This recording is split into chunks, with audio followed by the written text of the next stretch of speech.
মিরাজের রাতে আল্লাহর বিশেষ কুদরতে হজরত মুহাম্মদ সাল্লাল্লাহু আলাইহি ওয়াসাল্লামকে আসমানসমূহে ভ্রমণ করানো হয়।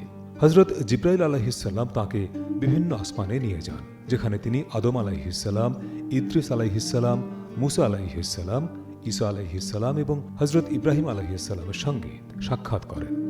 এরপর আল্লাহ তাঁর উম্মতের উপর 50 ওয়াক্ত নামাজ ফরজ করেন। ফেরার পথে হজরত মুসা আলাইহিসসালাম বললেন, আপনার উম্মত এত নামাজ আদায় করতে পারবে না, আল্লাহর কাছে সহজ করার আবেদন করুন। রাসূলুল্লাহ সাল্লাল্লাহু আলাইহি ওয়াসাল্লাম আবার আল্লাহর দরবারে ফিরে যান। অবশেষে আল্লাহ 5 ওয়াক্ত নামাজ নির্ধারণ করেন এবং ঘোষণা করেন, এই 5 ওয়াক্তের সওয়াব 50 ওয়াক্তের সমান। আমার সিদ্ধান্ত পরিবর্তন হবে না। এভাবেই মুসলমানদের জন্য 5 ওয়াক্ত নামাজ ফরজ হয়, যা আজও ইসলামের অন্যতম প্রধান ইবাদত।